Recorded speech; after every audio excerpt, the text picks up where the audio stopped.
Okay. Do we have to say our names? I'm Addison, I'm Carter. I'm Paige. and this is our project on New Hampshire. So this is the map. So this map shows where New Hampshire was compared to the original 13 colonies. New Hampshire is the little orange state up north. Although the map is eerily similar to the modern day map, there are still some geographical differences, like Massachusetts being part of Maine. But yeah. The origin of New Hampshire. During the 1920s, the English crown granted many ships to go to the New World and settle on their soil. New Hampshire was one of those grants. In 1623, Captain John Mason and his crew, David Thompson and Edward and Thomas Hilton, landed in New Hampshire. Thompson founded the first town, Little Harbor, near the Piscataqua River. New Hampshire was founded as a fishing colony because of the mass amount of lakes and rivers which provide year-round fishing. Because of this, the Hilton brothers established the fish trade in the north. During Captain John Mason's many years in New Hampshire, he contributed to many factors in the founding of the states. Captain Mason was the commander of Fort Portsmouth. He named New Hampshire after his hometown in England, and he invested 20,000 pounds to New Hampshire. Captain Mason died in 1635. He died prior to his trip to the New World, so he was never able to land in the land he invested in. During 1679 through 1741, New Hampshire was under a royal province. Being under a royal province means that the colony was supposed to be as close to England's government as possible. During that time, there were nearly 10 lieutenant governors, which caused an unstable atmosphere in the colony. In 1741, King George II changed the colony to where they would have their own independent governors. This governor was Bennington Wentworth. During his 2 decades as governor, there were many problems with local Indians and the French that was faced with no aid from England. Also during his time and often, Wentworth granted hundreds of towns being built.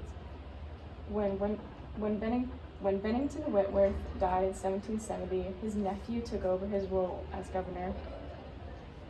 There are many revolutionary events that New Hampshire participated in. Some include the Battle of Bunker Hill and raiding the Grayson's gunpowder. These acts led New Hampshire to being the 9th state to accept the U.S. Constitution.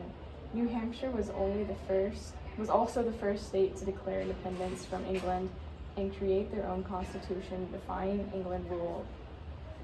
New Hampshire was still a major contributor to the agricultural revolution because of their rich soil and abundant rivers. They still play a major role in the fish, lumber, and fur trade during the agricultural and industrial revolution.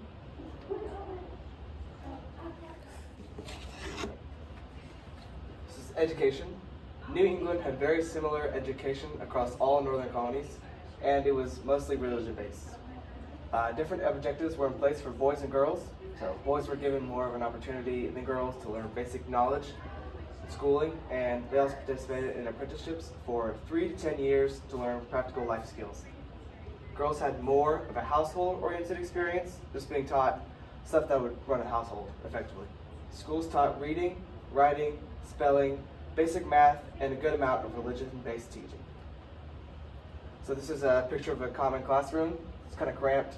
There's not a whole lot of equipment, just one room.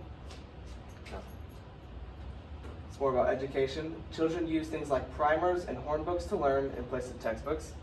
Primers were small book-like objects that contained the alphabet, poems, portions of the Bible, numbers, and general information needed for daily lives. So on this primer/hornbook, there's an alphabet, there's a prayer, and there's a couple common sounds like around here, like vowels and stuff like that.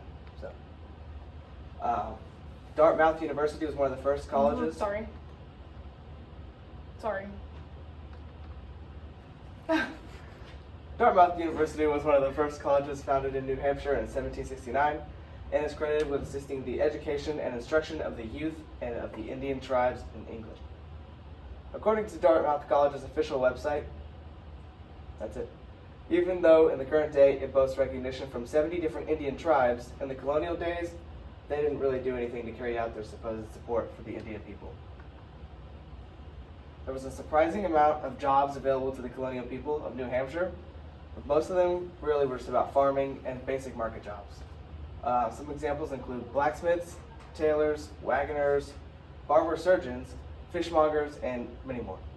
Despite the sheer amount of jobs available to these people, most families were expected to be self-sufficient and ended up producing their own clothes, candles, soaps, crops, livestock, food, stuff like that. The tools used by people in colonial New Hampshire were surprisingly complex for what they had, just way more than I would expect to be. So like jobs like turners required the use of lathes, which are tools that allow for spinning wood, just right there.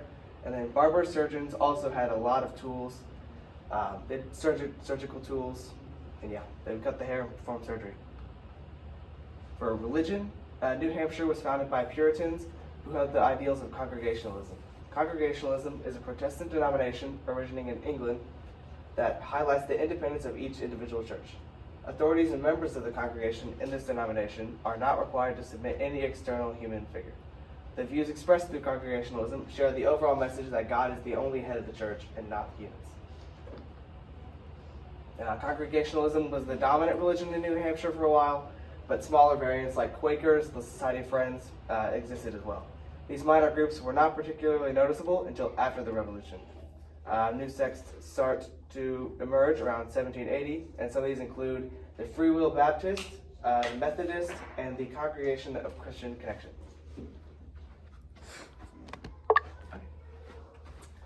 Family life.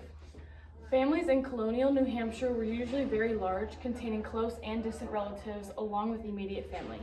Family life was hard work in the colonies, even preparing food never came easy. The men were usually traveling workmen. For example, men who were shoemakers would travel from house to house and make shoes for neighboring families as a form of work. Women during this time period had to learn to be industrious. All clothes were homespun since buying clothes was the height of extravagance. Now, finding a home for said family life was no easy task in of itself. It was unlikely that a man with little money would have the means to buy land from a settlement, so he was forced to begin in the wilderness where land was unclaimed. Usually, a group of around 4 to 5 men would bring supplies and blaze through forest. They would find a piece of land suitable for shelter, and a rough cabin was built as a means of shelter during the building process. To make a clearing in the forest, instead of chopping down each individual tree, they would find trees ordered in a line, chop down the biggest one, and let it fall to hit the second, and then the second hit the third, and then so on down the line. Once a clearing was made, they disposed of the trees by burning them. Each young man would build a cabin on his own share, then bring his wife and kids from the settlement to their new home. As for the children, there were small schoolhouses that fit every age of child. Some were lucky enough to live near, but many had to travel a number of miles to get to school and travel those miles back home to help their parents with household chores after school. Apparel or clothes. As stated before, women were compelled to be industrious by making everything they could for their family. This included clothes. The people of New Hampshire were particularly skilled at weaving linens. Before, clothes in the colonies were coarse. However, New Hampshire was known throughout New England for producing fine linens. In every home, there was a great wheel for spinning the woolen thread and the little wheel for linens. In every kitchen, there was also a dye tub to give linens and woolen thread their color. Entertainment. Colonial life was hard and exhausting. However, our ancestors were able to find ways to have fun. Many children were able to find play in their work. 2 boys might have a friendly competition to see who could harvest the most firewood. Students may sing their multiplication tables to add more fun to them. When the children did have the free time to play, they played the same games we did as kids: tag, hide and seek, hopscotch, etc. Unfortunately, there weren't factories to make toys, and store-bought toys were quite expensive, so oftentimes parents would make toys out of anything they could find from the house or outside. Dolls were usually made out of corn husks and rags. Extra wood and string were usually used to make spinning tops. During the winter months, when it was too cold to play outside, children would often play board games or do riddles and tongue twisters. They would also have playmates, and they would make up their own games without toys. Oops. And then these are our sources.